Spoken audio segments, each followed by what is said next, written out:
chef d'état-major de l'armée de l'air. Voilà, mon général, vous venez d'organiser un forum de la deuxième édition du genre. Pouvez-vous revenir sur les bilans de ces deux activités, de ces deux journées?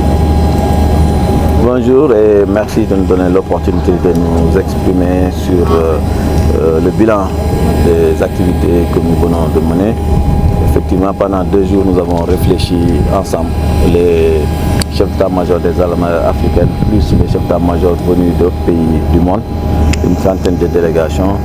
Nous avons essayé de faire un diagnostic de spectre du combat aérien. Donc, nous avons essayé de voir comment, avec la situation actuelle, adapter les moyens aériens africains au combat du futur, que nous savons essentiellement être des combats asymétriques.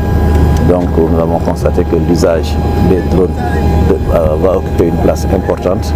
Et nous avons essayé de voir comment les armées de l'air africaines étaient organisées dans ce sens, quels étaient les moyens dont ils disposaient, qu'est-ce qui manquait à leur arsenal et comment l'améliorer. Pouvez-vous revenir en fait un peu sur les innovations de cette année? Si on sait qu'à l'année passée, vous avez organisé la première édition. Donc cette année, quelles ont été les innovations? Bon, la plus grande innovation, c'est d'avoir agrandi un peu cet événement. Parce que l'année dernière, ça s'est tenu dans le cadre d'un hôtel de la place.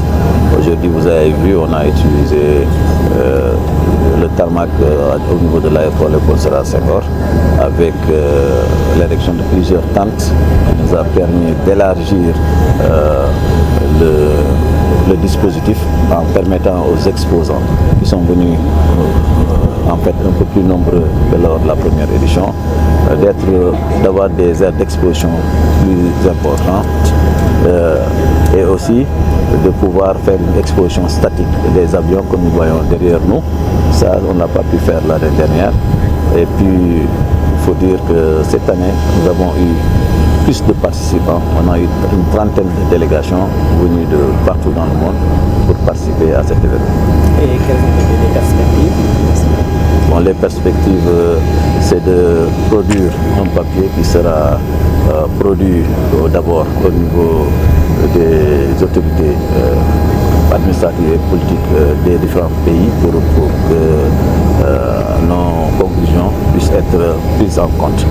Maintenant, les perspectives aussi, c'est d'organiser dans 2 ans la 3e édition avec un peu plus de participants, mais aussi essayer de d'intéresser les populations, c'est-à-dire de faire une journée qui sera ouverte au grand public avec des démonstrations en vol, mais aussi la possibilité de faire voler et de faire participer pour susciter des vocations au niveau des jeunes Sénégalais et jeunes Sénégalaises.